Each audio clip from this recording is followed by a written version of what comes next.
I've got a confession. I got triggered yesterday, and 24 hours later, it's still winding me up. Now, yesterday morning, I did my video with Sloth first thing, then I went live on YouTube, interacted with you, lovely lot. Then come 12 o'clock, I thought, right, time to shut down the computer. My West Ham work, my Hammers Chat work is finished. Time to go do my Tartan Geo work, which is consume as much football as possible. So I watched the Man City Spurs game. Great game, bad result. Then someone from the West Ham world, who you will know, rang me. Good phone call, like what I heard, found it quite encouraging. You'll know more about the phone call later on. He has to do something, then I can tell you about it. Then at 3 o'clock, I watched the Bournemouth Wolves game because we're playing Wolves next. That was encouraging. They were bad. They got beat. They weren't very good. And also at the start of the season, I thought they were the team I thought would go down. I had Sunderland staying up and I had Wolves going into that bottom three. So I'm on relegation watch already here. But they weren't very good. Their fans are quite worried. So from a West Ham perspective, it was quite encouraging. Also, despite it being 1-0, was a good game. Then I watched the Arsenal-Leeds game. Relegation watch continues. Leeds got dominated. Don't like watching Arsenal win. Usually want Arsenal to lose. But last night I was hoping Arsenal would win. Match day 2, I'm already on relegation watch, hoping 5 or 6 different teams in the Premier League lose. But it happened. Then I spoke to someone else in the West Ham world who does feature on YouTube from another channel. That was a good phone call. We had a good catch-up. Then I seen a tweet. A couple of people had sent it to me, but I was ignoring my phone as much as I could yesterday because I thought, you've had my Friday, you ain't having my Saturday, West Ham. You're not ruining my Saturday. And I'd had a good afternoon watching football. I was enjoying it. Then some people sent me something, and it triggered me. Now, before I show you what triggered me, you can probably guess, but before I show you what triggered me, if you're new to the channel, please do subscribe, and also do drop a like on the video as well by clicking thumbs up. We've been smashing these things recently. Over 1,200 people in the last 4 weeks have subscribed, so massive thank you. Hello, welcome to Hammers Chat with your Gobby Scots. I mean, that chat's nonsense on webcam, but also been getting well over 1,000 likes. It helps out the video and helps out the channel, so a massive thank you to you for all your support. Right, this is what triggered me. It's a tweet from Sean Whetstone. You knew it was coming, didn't you? Now, this is where Sean's relaying what he's been told, right? I don't like it. I don't like it when things like this get put out there to the fan base. I think it winds us up. And I think sometimes the person doing it should know it would wind up West Ham fans. And I think he goes too far, in my opinion. But this is what Sean's obviously been told by people at the club, and he's putting it out there, and it triggered me. So he said yesterday, West Ham's board are frustrated with the lack of progress in the transfer window, and will now personally get stuck in to ensure signings get over the line in the remaining 9 days. And it triggered me. Now, there is good things to come off the back of that statement. I'll get on to the positivity. We'll start with Grumpy Gio. We'll finish with positive Gio, might be too far, but encouraged Gio, perhaps. And the thing is, when those things go up, right, it's almost as if we don't know, as if we know nothing. Everything that's happened so far this summer, forget about it. Forget about it all. This is your only piece of news for the transfer window. The board are going to get stuck in. What reaction are they wanting? Are they wanting us all to go, yes, come on, David Sullivan's back at the wheel? I know, we're going to get onto it, I promise you. Sully's at the wheel. We're going to sign players. We're going to make good signings over the next, 8 days now. Over the next 8 days, we're going to bring in a load of good players. Potter's going to play prime Barcelona football. We're going to finish in top half. We're going to win the Carabao Cup. Get in. I don't know. What are they hoping for when they put that out there? The board are going to get stuck in. And here's the worrying thing. I think it's put out there by said board to reassure fans. I think what they're doing is going, oh, Sean, tell the fans we're going to get stuck in. I think they're doing it to say, don't worry, West Ham fans, don't worry. We're going to get stuck in. We're going to sort this. I think they think we're all going to go, that's all right, nice one, Sully. Get on with it. Good lad. Thanks for that. Hey, nice little dwarf, aren't you? Hey, nice one. Go on, get stuck in. Can't say that word anymore, can you? Anyway, I've said it now. Nice one, Sully. Little short man. Hey, get stuck in, right? They're saying it as if it's a good thing, as if we're all going to calm down. It has the opposite effect on me. It triggers me. And I've got receipts. And this one, a few days ago, from Sean. But ignore the bottom bit. The top bit, well, actually, read both of it. There are 3 bids tabled yesterday have not progressed, blah, blah, blah. All involved are working night and day to get deals done. Well, what do you mean you're getting stuck in? You were already working night and day. What could you possibly do more in terms of getting stuck in? Also, those 3 bids, nothing happened, did they? Contradiction as well, what was being reported. Apparently, we bid 45 million for Andre Santos, a Chelsea midfielder. And then Sullivan's ran around telling people we can't afford 40 million for Fernandes.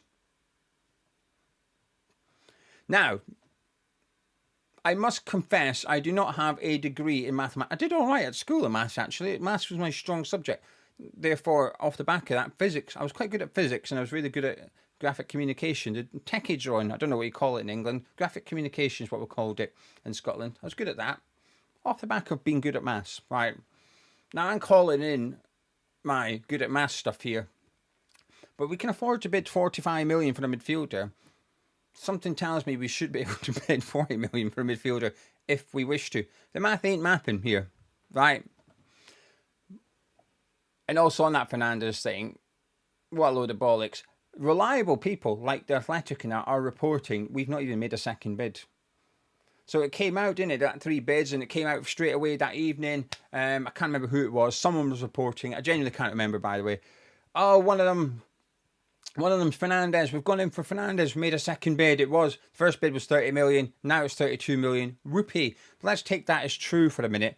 So we approached Southampton over a week ago. So all summer, 50 million was the price tag for Fernandes. Then at middle of August, we decide to make our opening bid. And we go in and say 30 million.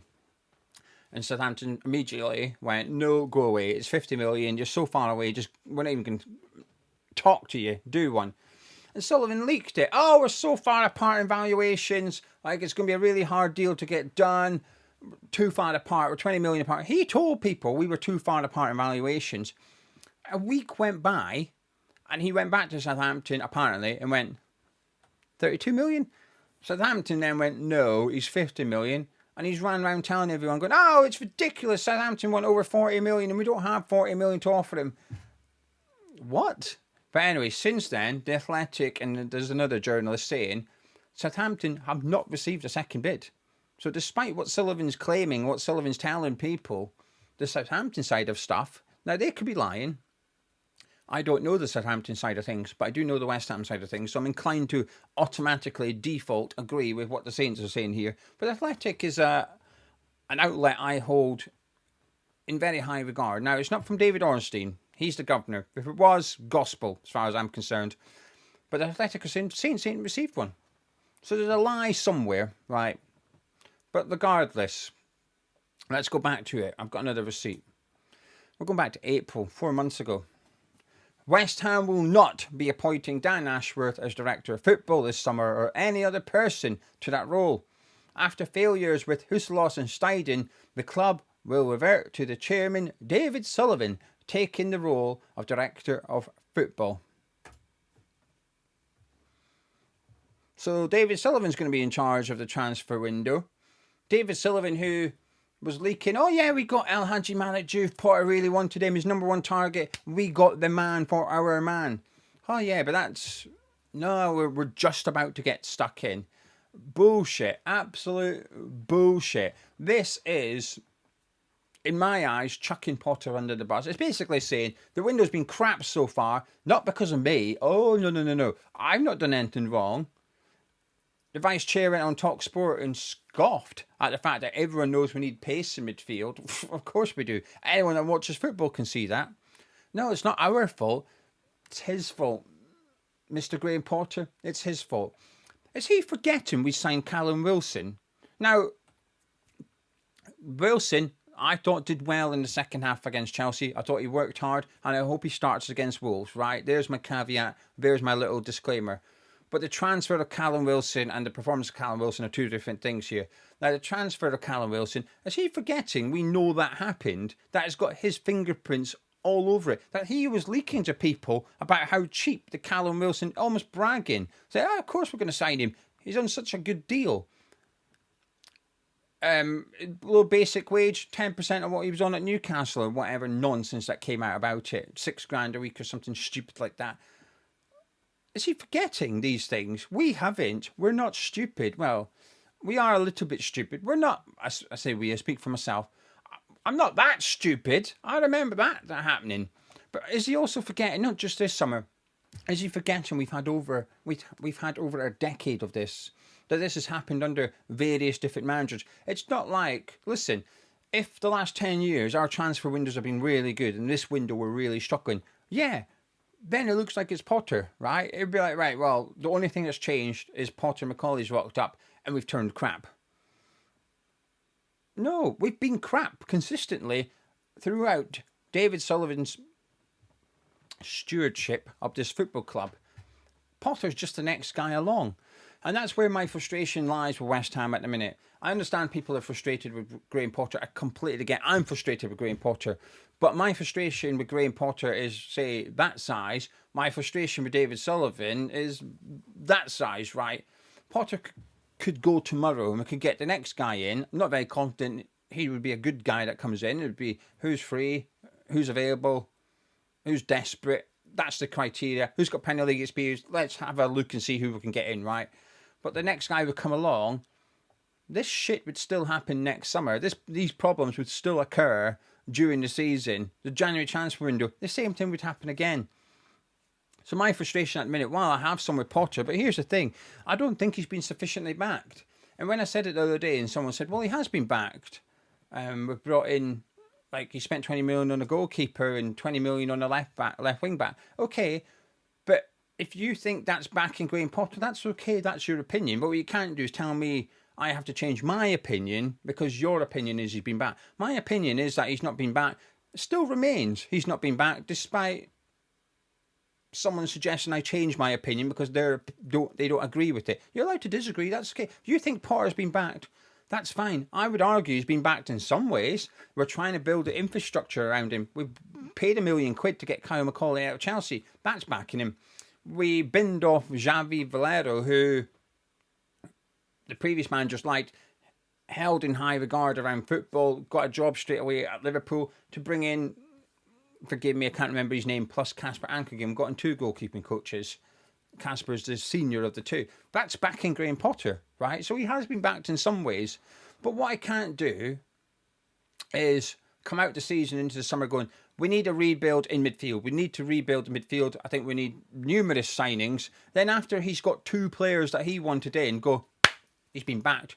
No, we've still signed no midfielder. We've brought in 4 players, 2 of which he didn't even want. Now, he is utilising them. He is using them. But it's being put out there by reliable sources that Potter wasn't keen on Kyle Walker-Peters and Callum Wilson. I go back to listening to what Potter said in one of his interviews. He spoke about how he was excited that we got Juve and Hermansen and that Walker-Peters and Wilson bring good experience. The terminology, the tone was completely different between those two and those 2 signings. Maximilian Hans, who has no loyalty to Potter whatsoever, he was brought to the club under Tim Sneijden. On social media, he posted about Hermansen, he posted about Juve, he posted about Walker-Peters. He did not post about Callum Wilson, which to me implies he likes those 3 signings, not so much that one. Now, Hans is important here for context. He was here under Tim Sneijden, and under Tim Sneijden, we were heavily linked to Kyle Walker-Peters. It was him or Wan-Bissaka. So I can understand why Hans is thinking this is a good signing. So it might be that he wanted him and Potter didn't. But he didn't want Callum Wilson. Sullivan's fingerprints are all over this window. This is Potter getting chucked under the bus. This is the blame game beginning now. Because I can't remember who, someone sent it to me and the tweet was cropped. And it was basically saying Sullivan didn't want Graham Potter. Now I know that to be true because those rumours were here 2 years ago, 3 years ago. When Potter was at Brighton, those rumours were around that Sullivan didn't think he was a good manager. He was just in a good infrastructure at Brighton and he did not want him. But it's where people are getting reminded yesterday now that remember, this isn't Sullivan's man. A bit just like 12 months prior, despite Lopetegui sort of Sneijden said on camera that he wanted Lopetegui. Very quickly, he tried to reverse away from that, and by saying, "No, I can't remember who it was that leaked it. I think it might have been Romano. Oh, no, Steidon didn't want Lopetegui." There was a lot of backing off of that appointment pretty quickly, and Sullivan's trying to say, no, he did. He was on a list of managers. He was on there. Steidon wanted him as well. And I'm not going to try and say what I believe. That's irrelevant here. What I believe regarding that, it's done. It's nearly a year old. But what did happen was that blame game very quickly, a handful of games into Lopetegui's tenure, and Sullivan was trying to say it was Steidon. Steidon was trying to say it wasn't me. I feel like we're almost at that point already. We've had 2 games, and I feel like Sullivan's almost just trying to back off the appointment of Potter already. But the interesting thing, though, in doing that is you're putting the blame on Karen Brady. Now, again, I think it's widely believed that Karen Brady had a major influence in the appointment of Graham Potter. But those two have been like that before, Sullivan and Brady. They've been like that, even if they don't agree. David Moyes going the first time and Pellegrini coming in, they, as far as I'm aware, or as far as I believe, they disagreed on that. Gold and Brady wanted to retain David Moyes. David Sullivan did not, and he was the one that opted for Manuel Pellegrini. So they've always disagreed at times, but they've always stuck together. But this one, maybe this is the thing that's just going to cause a little bit of a fraction between those two. And I just feel like Potter, with that tweet yesterday, it's the beginning of Potter getting thrown under the bus. As if to say, well, the window so far has been crap. It's because of him. Now, the slight positive here is that it's acknowledgement from David Sullivan to say the window's not been good enough. Now, there's no accountability. He's not doing that. He's trying to blame Potter.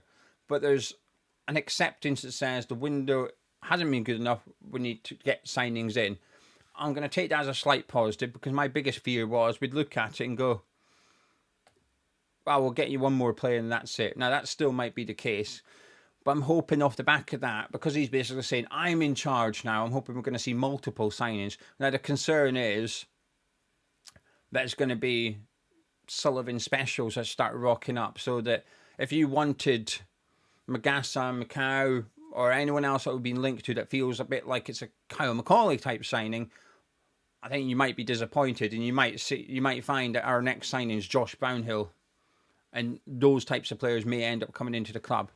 But Sullivan's now saying that from yesterday onwards it's on him, although I don't subscribe to that. I think it's been on him from the word go. Go back to April, it was put out there. Sullivan will be the director of football ahead of the summer transfer window. And I've believed that all summer that he will be. And like I said, I've given him praise when we did get the deals over the line, and I like the signings, I'll give him the credit. But it's just for that one transfer only. It's now about the bigger picture here. And here's where I'm going to finish up to summarise. Am I convinced by Graham Potter? No. Would I be upset if Graham Potter left today? No. I'd be worried about who else is coming in and whether that guy's going to do anything because of Sullivan. Regardless, the answer would be no. Do I think Graham Potter's been backed? No. Do I think Graham Potter is being handed a fair environment by his employers at West Ham United? No. Am I confident that if he was given that, could he succeed at West Ham? No. But I'll tell you what I am confident is Graham Potter has more chance of succeeding at West Ham if he's able to bring in his own players than he has if Sullivan brings in the players. I want Graham Potter to be... I basically want us to bring in good players so Potter gets it and I can look at it and say, mate, you've got a fair crack at it here. You've been backed. And if you can't get the best out of this squad, that's on you. Now, I think up until now, that's still true. But right now, he's working with a Frankenstein squad that's not his. 2 players are his. 2. Now, I'm pretty sure he'd want to keep, say, Wan-Bissaka and Jared Bowen and stuff like that. Players that he didn't buy, I'm pretty sure he'd want to keep them as well. But ultimately, as far as I'm concerned, he's made 2 signings at West Ham United. Now, one of them's turned out crap, right, so far. Yes, I wanted him. And I still think he'll come good. But for now, there's no defence of him. But he's got 2 players. And that's just not good enough, as far as I'm concerned. That is not good enough at all. We need to bring in his players. And like I said, about the Alvarez deal, and I've said it before, the board need to decide how confident are you in this guy. Because if the answer is not very, then you're going to have to tread very, very, very carefully with the rest of the window, because you've got to discuss the possibility that you're going to have to sack him at some point soon. And the next guy is going to have to work with the players that you've got. So how, in terms of backing him, how far do you go? And this is where I think the conversation was much easier in the summer. Back Graham Potter, certainly go get his players. But now, after the start we've had, I can understand it. They're going, ooh, I don't know if I want to spend 100 million on his players because we might have to sack him.